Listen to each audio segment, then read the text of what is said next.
এই জীবন আসলে কি? এ হলো জন্ম থেকে মৃত্যু পর্যন্ত এই সময়। কিছু মানুষ এটা বলে থাকেন যে এই যে নিঃশ্বাস নিচ্ছে এই হলো জীবন। আর প্রত্যেক ব্যক্তি, প্রত্যেক প্রাণী, তাদের নিঃশ্বাস নির্ধারিত থাকে, নির্দিষ্ট হয়ে থাকে। তাকে সেই নির্ধারিত নিঃশ্বাস নিতেই হয়, তারপর তিনি মৃত্যু লাভ করেন। কিন্তু এটা কি সত্যি? সত্যি কি মনুষ্য জীবন এই নিঃশ্বাসের উপর নির্ধারিত থাকে? এই নিঃশ্বাসের গণনাই কি মনুষ্য জীবনের অস্তিত্ব? কখনোই নয়। মনুষ্য জীবন শুধু কিছু নিঃশ্বাস নয় যা একদিন থেমে যাবে।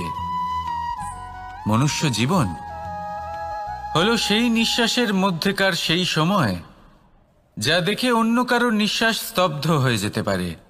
সেই মুহূর্ত যেখানে মানুষ আপনার মধ্যে সেই প্রেম দেখতে পারে, আপনার সাহস দেখতে পারে, আপনার শক্তি দেখতে পারে, আপনার চেষ্টা দেখতে পারে, আপনার পরিশ্রম দেখতে পারে, অন্যায় আর দুর্নীতির বিরুদ্ধে আপনার যুদ্ধ দেখতে পারে।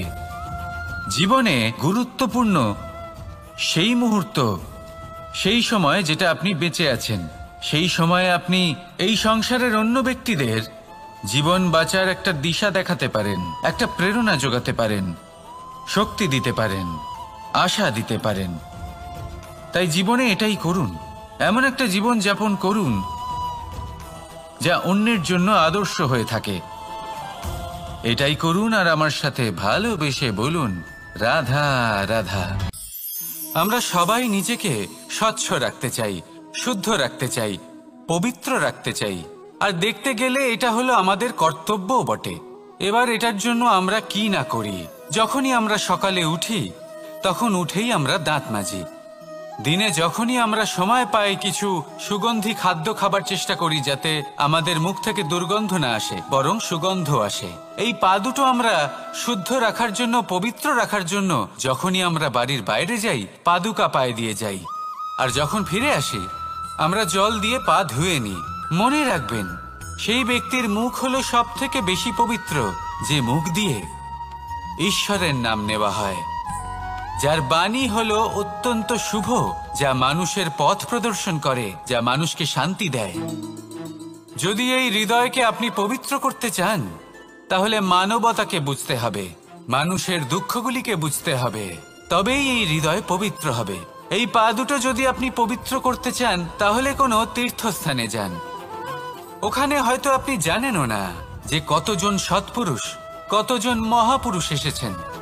তাদের চরণের ধুলো সেখানে পড়েছে যা আপনার চরণ শুদ্ধ করে তুলতে পারে। যদি এই হাতগুলি আপনি পবিত্র করতে চান তাহলে এই হাত দিয়ে শুভ কর্ম করুন, দান করতে শিখুন। আর যদি এই আত্মা আপনি পবিত্র করতে চান, একটাই বিকল্প আছে, প্রেম, শুদ্ধ নিঃস্বার্থ প্রেম। এই প্রেম বিতরণ করতে থাকুন। আপনি শুদ্ধ থাকবেন, পবিত্র থাকবেন। আসুন আমার সাথে ভালোবেসে বলুন, রাধা রাধা। কখনো এটা ভেবে দেখেছেন কোনো বিশেষ স্থানে বা বিশেষ পরিস্থিতিতে সবথেকে বেশি গুরুত্বপূর্ণ কি হতে পারে? যদি শরীরের কথা বলি তাহলে সবথেকে বেশি গুরুত্বপূর্ণ হলো মস্তিষ্ক আর মন। যদি ব্যবসার কথা বলি তাহলে সবথেকে গুরুত্বপূর্ণ হলো ধন। রাজ্যের বিষয়ে কথা বললে সবথেকে গুরুত্বপূর্ণ হলো রাজা। আর সমাজের কথা যদি বলি তাহলে সবথেকে গুরুত্বপূর্ণ হলো আমাদের গুরু। এবার এই সব গুরুত্বপূর্ণ এই কারণ এদের হাতেই সব থাকে। দেখুন, হয় এরা আমাদের উত্থানের পথে নিয়ে যেতে পারে অথবা আমাদের পতনের দিকে নিয়ে যেতে পারে।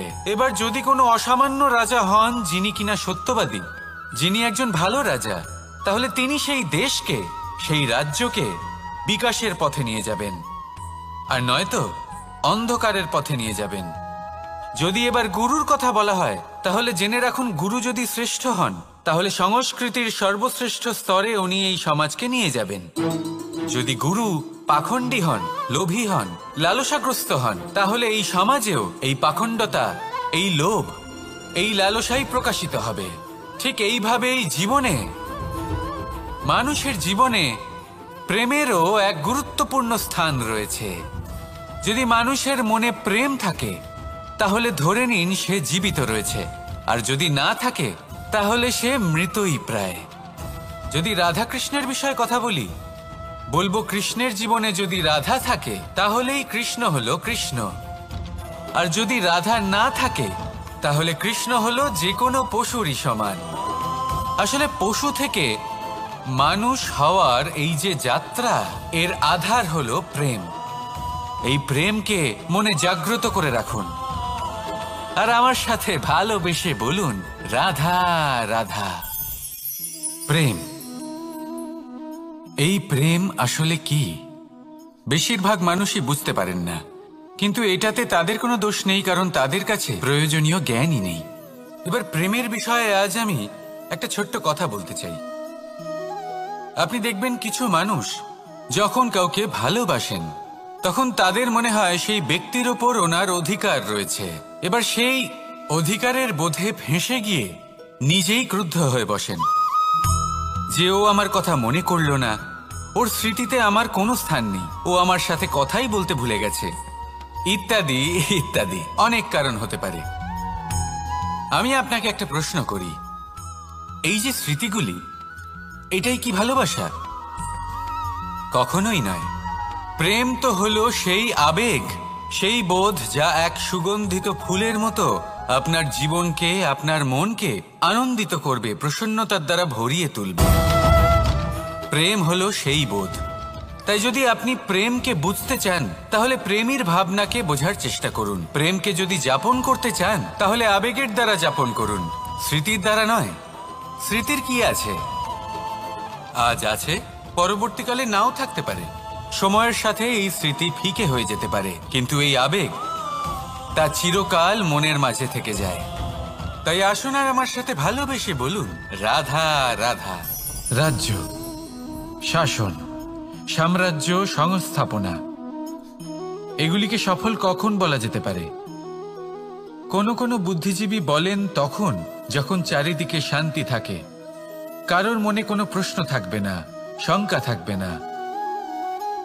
কিন্তু আমার মনে হয় এটা অনুচিত। কোনো রাজ্যের পক্ষে বা কোনো শাসনকালে সবথেকে বড় সংকট তখন আসে যখন সবথেকে বেশি যোগ্য ব্যক্তি বা সবথেকে বেশি বিদ্বান ব্যক্তিও শুধু মুখদর্শক হয়ে বসে থাকেন। মনে প্রশ্ন আসতে থাকে কিন্তু জিজ্ঞেস করেন না, শঙ্কা উৎপন্ন হয় কিন্তু ব্যক্ত করতে পারেন না। এটা খুবই অনুচিত।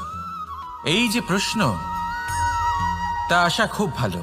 এই প্রশ্ন অকারণে আসে না, কোনো সমস্যার কারণেই আসে। এই প্রশ্নের দ্বারা আপনি সেই সমস্যাগুলি দেখতে পাবেন যাতে আপনি এতদিন অনভিজ্ঞ ছিলেন। আর যত প্রশ্নের নিবারণ আপনি করবেন ততই আপনার রাজ্য, আপনার শাসন আরো শ্রেষ্ঠ হয়ে উঠবে। এই প্রশ্ন, এই শঙ্কা, এগুলো আপনাকে সমাধানের চূড়াতে অবশ্যই নিয়ে যাবে। সেই জন্য না প্রশ্ন করা অনুচিত, আর না শঙ্কা ব্যক্ত করা অনুচিত, আর না তিনি মূর্খ যিনি প্রশ্ন করেন, শঙ্কা ব্যক্ত করেন। তাই এনাদের কখনো দূরে করে দেবেন না, এনাদের নিজস্ব মতামত রাখতে দিন। যখন সবাই মিলে একমত হবেন তখন নিশ্চিত রূপে বলা যায় যে এই রাজ্য, এই শাসন, এই সংস্থাপনা সাফল্যের শিখরে রয়েছে। তাহলে আসুন আর আমার সাথে ভালোবেসে বলুন, রাধা রাধা। প্রকৃতি, নিয়তি কখনোই কারোর সাথে পক্ষপাত করে না, প্রত্যেককে জীবনদান দেয়, সমান সুযোগ প্রদান করে। এটা সেই ব্যক্তির উপরে নির্ভর করে যে সে কিভাবে তার থেকে লাভবান হয়ে উঠবে। তার নির্বাচনের উপর নির্ভর করে, তার দৃষ্টিভঙ্গির উপর নির্ভর করে যে সে কতটা ধনাত্মক বা কতটা নেতিবাচক। দুই ধরনের মানুষ হন। এমন কিছু মানুষ হন যারা প্রত্যেক পরিস্থিতি, প্রত্যেক সমস্যা এবং বিপদে সুযোগ খুঁজে বের করেন। আর কিছু এমন মানুষ রয়েছেন যারা যে কোনো সুযোগে কোথাও না কোথাও থেকে একটা সমস্যা খুঁজে বের করেন। এবার আপনি কি চান? আপনি সুযোগ চান, তাহলে সুযোগ পাবেন। আপনি সমস্যা পেতে চান, সমস্যা তো আপনি চাইলেই খুঁজে পাবেন। চয়ন আপনারই যে আপনি কতটা ধনাত্মক থাকতে চান, কতটা নেতিবাচক থাকতে চান। ধনাত্মক থাকুন, জীবনে সব কিছু সম্ভব হবে। আসুন আর আমার সাথে ভালোবেসে বলুন রাধা রাধা। যখনই আমরা কথা বলি জলরাশির বিষয়ে, যখন আমরা তুলনা করি, তখন আমাদের খুব ভালো লাগে মিষ্টি সরোবর, পুকুর, নদী। আর আমরা অপেক্ষা করে থাকি সাগরের জন্য, সমুদ্রের জন্য। কেন করি? কারণ এই সাগর, এই সমুদ্র, এ হলো অত্যন্ত বিশাল আর ভয়ানক। এর জলও কিন্তু নোনতা, যা আমরা পান করতে পারি না। কখনো ভেবে দেখেছেন এই সমুদ্রের অন্তরে এই নোনতা জল, এই নোনতা ভাব, এটা আসে কোত্থেকে? এই যে সমুদ্র, যে প্রবাহমান নদীর থেকে যে খনিজ নির্গত হয়, তার ভান্ডার হলো এটা। সেই খনিজকে নিজের অন্তরে গ্রহণ করে, সেই নোনতা ভাব নিজের মধ্যে সমাহিত করে, আর তারপর সেই নোনতা জল বাষ্পে পরিণত হয়ে ওপরে উঠে যায়, যা মেঘ হয়ে আপনার ওপর মিষ্টি বৃষ্টি হয়ে ঝরে পড়ে। এ হলো সমুদ্রের ত্যাগ, যার জন্য আপনি মিষ্টি জল পান করতে পারছেন, সে নদী থেকেই হোক বা সরোবর থেকে। সেই জন্যই হয়তো সাগর হলো এত মহান, হয়তো সেই জন্যই রত্ন সাগরে পাওয়া যায়। তাই মনে রাখবেন, ক্ষমতা তারই হয় যে ত্যাগ করতে জানে, কোনো বিষকে নিজের মধ্যে ধারণ করে নিতে জানে। তাহলে আপনিও এটাই করুন, এতটাই শক্তিশালী হয়ে উঠুন আর আমার সাথে ভালোবেসে বলুন রাধা রাধা। বৃষ্টির ফোঁটা কত ছোট, কিন্তু সাগর কত বড়, হিমখণ্ড কত ছোট, হিমালয় কত বড়। কত পার্থক্য আছে দেখুন, দশরথ পুত্র রাম আর শ্রীরাম। দেখুন, একটা ফোঁটা একসাথে মিলিত হয়ে তখন এই বিশাল সাগর তৈরি হয়। সকল হিমখণ্ড যখন একসাথে মিলিত হয় তখন এই বিশাল মহান হিমালয় গঠিত হয়। সেইভাবেই একটা ছোট্ট বনবাস দিয়ে শুরু হয়েছিল একটা যাত্রা, রাম থেকে শ্রীরাম হবার পথে, মর্যাদা পুরুষোত্তম হবার জন্য। কিন্তু এর থেকে আপনি কি শিখলেন? বিন্দু আসলে মহান নয়, মহান হলো সাগর। হিমখণ্ড মহান নয়, মহান হলো হিমালয়। অর্থাৎ কোনো মহান কাজ করার জন্য বা মহান হবার জন্য আপনাকে আরম্ভ করতে হবে ছোট থেকে। একটা অত্যন্ত সরল কিন্তু একটা গুরুত্বপূর্ণ কথা আমি আপনাকে বলতে চাই। দেখুন, আরম্ভ করার জন্য প্রথমেই আপনার মহান হবার কোনো প্রয়োজন নেই, কিন্তু হ্যাঁ, মহান হবার জন্য প্রথমে আরম্ভ করা অত্যন্ত প্রয়োজনীয়। আপনি যদি শুরুই না করেন তাহলে কখনো মহান হতেই পারবেন না। প্রকৃত নিষ্ঠা দ্বারা আরম্ভ করুন। আপনার পদক্ষেপ, আপনার কর্ম যতই ক্ষুদ্র হোক না কেন, তা করতে থাকুন, নিরন্তর চেষ্টা করতে থাকুন। তারপর দেখবেন এই যে মহানুভবতা নিজে পথ চলে আপনার কাছে আসবে। তাই আপনি এটাই করুন আর আমার সাথে ভালোবেসে বলুন রাধা রাধা। কোনো প্রাণী, মানুষ অত্যন্ত চঞ্চল হয়, একদম জলের মতো। জলও অত্যন্ত চঞ্চল, অত্যন্ত উৎসুক। জল সবসময় উৎসুক হয়ে থাকে আকাশের কাছে যাবার জন্য। সেই জন্য সে নিজেকে জ্বালায়, বাষ্প হয় আর আকাশে পৌঁছে মেঘে সমাহিত হয়ে যায়। তারপর সেই জল উৎসাহিত হয়ে থাকে যে ও কবে বৃষ্টির ধারা হয়ে মাটিতে ঝরে পড়বে। প্রখর বায়ুর বেগ সহ্য করে, তারপর মাটিতে ঝরে পড়ে। এটা জল কিভাবে করতে পারে? তার উত্তর হলো এটাই যে জল যাত্রার উদ্দেশ্য আর মাহাত্ম্য বুঝতে পারে। আর সত্যি বলতে এই যাত্রা কিন্তু অত্যন্ত গুরুত্বপূর্ণ। দুর্ভাগ্যজনক বিষয় হলো এটাই যে মানুষ, তার নিজেরও একটা যাত্রা থাকে, কিন্তু সে তার মাহাত্ম্য, তার উদ্দেশ্য বুঝতেই পারে না। সে শুধু ব্যস্ত হয়ে থাকে লক্ষ্য প্রাপ্তির দিকে। কিন্তু জীবনের যে আসল সুখ রয়েছে তা এই যাত্রার মধ্যেই লুকিয়ে রয়েছে। সেই জন্য এই যাত্রা যাপন করতে শিখে নিন, এর আনন্দ উপভোগ করতে শিখে নিন।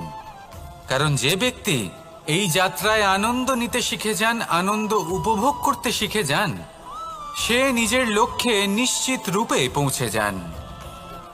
তাই নিজের এই যাত্রার প্রত্যেক মুহূর্ত উপভোগ করতে থাকুন আর এই আনন্দ সহকারে বলুন, রাধা রাধা। কথোপকথন অত্যন্ত গুরুত্বপূর্ণ। এটা প্রত্যেক সম্পর্কের জন্য, বরং জীবনের জন্য অত্যন্ত গুরুত্বপূর্ণ। যদি কথোপকথন না হয় তাহলে আপনি অপর মানুষকে বুঝবেন কি করে, বা উনি আপনাকে বুঝবেন কি করে? এবার কথোপকথনের দুটি পদ্ধতি থাকে। প্রথম হলো আপনি সামনের মানুষের কথাটা বুঝতে চাইলেন। দ্বিতীয় পদ্ধতি, আপনি নিজের কথা সামনের মানুষকে বোঝাতে চাইলেন। বেশিরভাগ সময় এটা হয় যে এই কথোপকথন ঝগড়াতে পরিণত হয়। কেন এমন হয়? কারণ না আমরা নিজের কথা সামনের মানুষকে বোঝাতে পারি, না সামনের মানুষ আমাদের বুঝতে পারেন। এটা কেন হয়? কারণ আমরা সামনের মানুষের কথাটা শুনি, কিন্তু সেটা বোঝার চেষ্টা করি না, তাকে উত্তর দিতে চাই। জীবনে সামনের মানুষের কথা শুনুন তাকে বোঝার জন্য, দেখবেন সব ভালো হয়ে যাবে। কারণ যে কোনো প্রশ্নের উত্তর আর যে কোনো উত্তরের আরও একটা প্রশ্ন, এটা শুধুমাত্র ঝগড়া সৃষ্টি করে। বরং সামনের মানুষের কথা শুনবেন শুধু তাকে বোঝার জন্য, তার কথা বোঝার জন্য। এই কথোপকথন প্রেমকে জন্ম দিয়ে থাকে। তাহলে আপনিও এটাই করুন আর আমার সাথে ভালোবেসে বলুন, রাধা রাধা। অমৃত আসলে কি? আমরা সবাই জীবনে অমৃত লাভ করতে চাই, কিন্তু এই অমৃত আসলে কি? এ কি অমরত্ব লাভ করার কোনো মন্ত্র, নাকি সামনে এগোনোর কোনো পথ? নাকি অমৃত সেই রস যা অসুর আর দেবতারা সমুদ্র মন্থন করে লাভ করেছিলেন? নাকি সেই ওষুধ যা ঋষি মুনিরা ভ্রমণ করে খুঁজে বের করেছিলেন? অমৃত যদি কিছু হয় তাহলে তা হলো আশা। কখনো কোনো মাতাকে দেখুন, উনি নিজের সন্তানকে কত আগলে রাখেন, তার যত্ন নেন, তার পালন পোষণ করেন, এই আশা নিয়ে যে পরবর্তী জীবনে এই সন্তান খুব বড় কিছু করবে, ওনাদের খুব ভালোবাসবে। এবার আগামী দিনে কি হতে চলেছে তা আমরা জানি না, পর মুহূর্তে কি হতে চলেছে তা আমরা জানি না, আগামী মুহূর্তে আপনি জীবিত থাকবেন কিনা সেটাও আমরা জানি না। কিন্তু আমরা অনেক বছরের পরিকল্পনা বানিয়ে ফেলি। সেটা অবশ্য মন্দ নয়। দেখুন, জীবন যাপন করার এই আশা, এটাই ভবিষ্যতের আধার হতে পারে। তাই এই আশা হলো গুরুত্বপূর্ণ, তাই একে নিজের সাথেই রাখুন। কথায় আছে যে যে ব্যক্তি নিরাশ হয়ে পড়েন, যার মধ্যে কোনো আশা বাকি থাকে না, তিনি হয়তো বেঁচে আছেন কিন্তু একটা মৃত জীবন যাপন করছেন।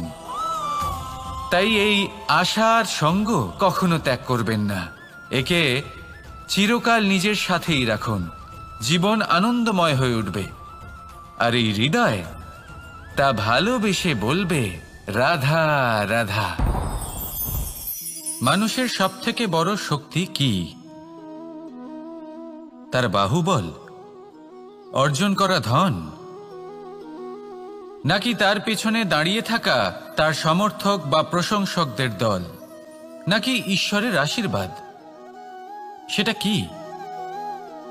মানুষের সবথেকে বড় শক্তি হলো একটাই, আর তা সকলের মধ্যে আছে, আর তা হলো তার নিজের অস্তিত্ব, যা অন্য কারোর মধ্যে নেই। সংসারে অনেক লোক রয়েছেন, কিন্তু কেউ আপনার মতো নন। এটা হলো আপনার শক্তি, এ হলো আপনার নিজস্ব শক্তি। দুর্ভাগ্যবশত বেশিরভাগ মানুষ এটা বুঝতে পারেন না, নিজের শক্তিকে চিনতে পারেন না। কিন্তু যদি আপনি চিনতে পারেন, তাহলে আপনি নিজের অন্তরে অনুভব করবেন একটা অসীম শক্তির অস্তিত্ব। যে সাফল্যের পথে আপনি চলছেন, আপনি দেখবেন যে এই সাফল্যের দ্বার নিজে থেকেই খুলে গেছে। শুধু প্রয়োজন হলো নিজের এই শক্তিকে চিনে নেবার, নিজের এই বিশেষত্বকে বোঝার। কারণ এই যে আপনার বিশেষত্ব, এ কোনোদিনও আপনার থেকে দূরে চলে যাবে না, চিরকাল আপনার সাথে জড়িত থাকবে। যদি আমি বাহুবলের কথা বলি, সময়ের সাথে সেটা চলে যাবেই। যদি কথা বলি অর্জিত ধনের, তাহলে সময়ের সাথে সেটাও চলে যাবে। মিত্র, পরিবার, বন্ধু, আশীর্বাদ, এই সব কিছু আপনার থেকে দূরে চলে যেতে চলেছে, সেটা আপনিও জানেন। কিন্তু এই যে আপনার অস্তিত্ব, আপনার বিশেষ শক্তি যা শুধু আপনার সাথে আছে, তা চিরকাল আপনার সাথেই জুড়ে থাকবে। দরকার হলো শুধুমাত্র এটা চিনে নেওয়ার, নিজের উপর বিশ্বাস রাখার আর জীবনে এগিয়ে চলার। আপনি যদি এটা করেন, তাহলে সবাই এটা দেখে আপনার থেকে শিক্ষা নেবেন। তাহলে এটাই করুন আর আমার সাথে ভালোবেসে বলুন, রাধা রাধা। জীবনে অনেক সময় আমরা সমস্যার জালে এমনভাবে জড়িয়ে পড়ি যে আমরা বুঝতেই পারি না যে আমাদের কি করা উচিত, কার সাহায্য চাইবো, কার সাথে দেখা করব, বুঝতেই পারি না। অনেক সময় এমন হয় যে সমস্যা আমাদের থেকে শুরু হয় না, অন্য কারোর থেকে শুরু হয়। অনেক সময় এই সময়ে এমন খেলা খেলে যে আপনি সেই সমস্যায় ফেঁসে যান। কিন্তু সমস্যা যেখান থেকেই শুরু হোক না কেন, সেই সমস্যার সমাধান আপনাকে করতেই হবে। অনেক সময় মানুষ এমন বলেন, আমার অতীত এত বাজে, সেটা শুধরে কি হবে? এই ভুলটাই তারা করে বসেন। দেখুন, আগে যা হয়ে গেছে, যা শুধুই অতীত, যা সত্য তা কখনো বদলানো যাবে না। কিন্তু এটাও সত্যি যে এখন থেকে সামনের যে পথ, সেটাও আপনার হাতে রয়েছে। আপনি একে ভালোও বানাতে পারেন, খারাপও বানাতে পারেন। তাই আপনার এটা শুধরে নেওয়াই উচিত। কারণ মানুষ আসলে তার নিজের অতীতকে নয়, তার বর্তমানকে প্রভাবিত করতে পারে। এই বর্তমানই পরবর্তীকালে অতীত হবে, যা আপনি শুধরে নিতে পারেন।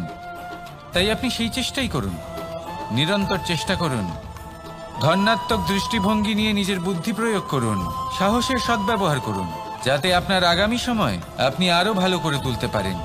আপনার সমাপ্তি আর সমাপ্তির পথে এই যাত্রা, তাকে আপনি সুখময় করে তুলতে পারেন। তাহলে এটাই করুন আর আমার সাথে ভালোবেসে বলুন, রাধা রাধা। আমাদের এই বর্তমান আর ভবিষ্যৎকে সুন্দর করার উপায় কি? কেউ বলবেন, আজ নিরন্তর পরিশ্রম করতে থাকো, কর্ম এবং চেষ্টা করতে থাকো। তার থেকেও বেশি গুরুত্বপূর্ণ কিছু আছে, বিগত অতীতের সাথে শান্তি স্থাপনা করা। কারণ অনেক সময় আপনার এই অতীত আপনাকে সামনে অগ্রসর হতেই দেয় না। আর অতীতের এই বিতৃষ্ণা যদি আপনি ভুলতে না পারেন, তাহলে বর্তমানের এই মিষ্টি সুখ আপনি কিভাবে উপভোগ করবেন, ভবিষ্যৎকে কিভাবে সুন্দর বানাবেন? তাই এই অতীতকে ভুলে যান, এর থেকে যা শিক্ষা প্রাপ্ত করার করে নিন, আর বর্তমান এবং ভবিষ্যৎকে আরো সুন্দর করে তুলুন। আর আমার সাথে ভালোবেসে বলুন, রাধা রাধা। কথায় আছে যে নিজে করে দেখো, নিজে অভিজ্ঞতা প্রাপ্ত করো, নিজে শেখো, নিজে জানো। এতে কোনো কিছুই অনুচিত নেই।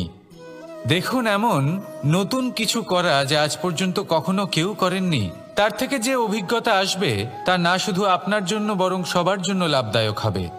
যারা আপনাকে দেখে শিখছেন তাদেরও এতে লাভই হবে। কিন্তু সমস্যা কোথায় উৎপন্ন হয় সেটা আমি আপনাকে বলি। আমাদের জীবনকাল এতটাও বড় নয় যে প্রত্যেক কাজ করে আমরা অভিজ্ঞতা দ্বারা কিছু শিখতে পারবো। এবার ধরুন, এই যে আগুন গরম হয়, এটা জানার জন্য সংসারের প্রত্যেক মানুষকে আগুনে হাত দেওয়ার কোনো প্রয়োজন নেই। সংসারে অনেক লোক রয়েছেন, অনেক মহাপুরুষ ছিলেন, বিদ্বান লোক ছিলেন, বুদ্ধিমান লোক ছিলেন, যাদের অভিজ্ঞতা দ্বারা আমরাও শিখতে পারি। ওনাদের জীবনকে দেখে আমরাও অভিজ্ঞতা লাভ করতে পারি। যদি এটা করেন তাহলে জীবন আরো কিছুটা সরল হয়ে যাবে। নয়তো আমাদের কাছে তো বিকল্প রয়েছেই। আগুনে হাত দিয়ে দেখুন, সমুদ্রে ঝাঁপ দিয়ে দেখে নিন, অনেক বিকল্প রয়েছে।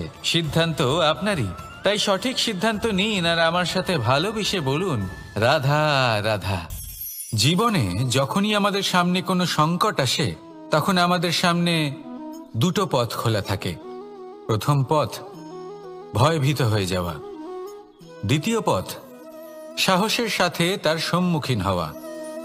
এই দুইয়ের উদ্দেশ্য সমান, লক্ষ্য হলো সমান, আত্মসুরক্ষা, জীবন রক্ষা। কিন্তু ভয়কে দুর্বল মনে করা হয় আর সাহসকে আপনার বল বলে মনে করা হয়। কারণ হলো এটাই যে ভয় তা হলো শুধুমাত্র একটা প্রতিক্রিয়া, আর সেইখানে সাহস এটা হলো একটা নিশ্চয়, একটা প্রতিবদ্ধতা। আর যদি সাহসের সাথে আপনি সংকটের সম্মুখীন হন, তাহলে হয়তো সেই সংকট আপনি চিরকালের মতো দমন করতে পারবেন। কারণ বিপদ যখন আসে তখন সর্বপ্রথম আমাদের দ্বন্দ্ব হয় এখানে, মনে। সেই বিপদের সম্মুখীন আমরা এখানে হই। যদি এই হৃদয়কে, এই মনকে আপনি সাহসী করে তুলতে পারেন, তাহলে তাতে কখনো ভয় আসবে না। আর সেই বিপদের সম্মুখীন হওয়াও সরল হবে, জয়লাভ করাও সরল হবে। তাই নিশ্চিত রূপে সাহস হলো অধিক শ্রেষ্ঠ। জীবনে যখনই কোনো সংকট আসবে, তখনই সাহসের সাথে তার সম্মুখীন হন, আর আমার সাথে ভালোবেসে বলুন, রাধা রাধা। আমরা সকলে জীবনে ঈশ্বরের কাছে কিছু না কিছু প্রার্থনা করি, আর ঈশ্বর যখন আমাদের মনস্কামনা পূরণ করেন তখন আমরা প্রসন্ন হয়ে যাই। কিন্তু যখন ঈশ্বর আমাদের মনস্কামনা পূর্ণ করেন না, তখন আমরা ভাবি, সন্দেহ করি যে সত্যি ঈশ্বর আছেন। আপনাকে একটা কথা বলি, আপনি যদি ঈশ্বরের সম্মুখে নিজের ইচ্ছে বা মনস্কামনা রাখেন আর ঈশ্বর তা পূরণ করেন, তার অর্থ হলো ঈশ্বর এটা জানেন যে আপনার তার প্রয়োজন রয়েছে। কিন্তু যদি আপনি কামনা করেন আর তা পূর্ণ না হয়, তাহলে শুধু এটা মনে রাখবেন যে ঈশ্বর সেই সব দেখতে পান যা আপনি দেখতে পাচ্ছেন না। দ্বিতীয় কারণ হলো এটা,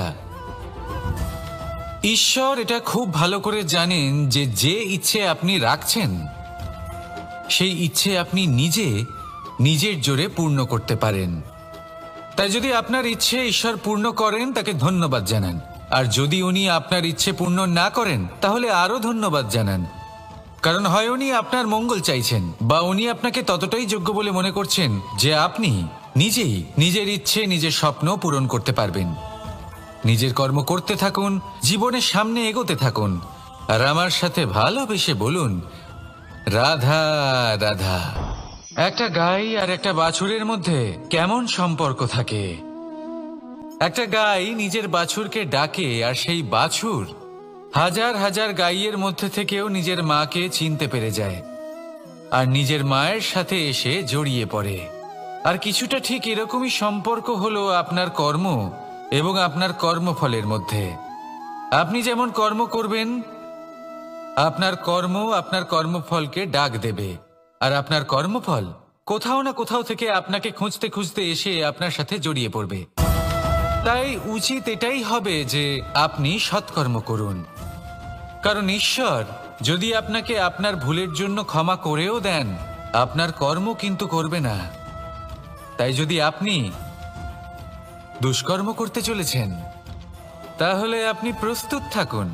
আর যদি আপনি শুভ কর্ম করতে চলেছেন, তাহলেও আপনি প্রস্তুত থাকুন।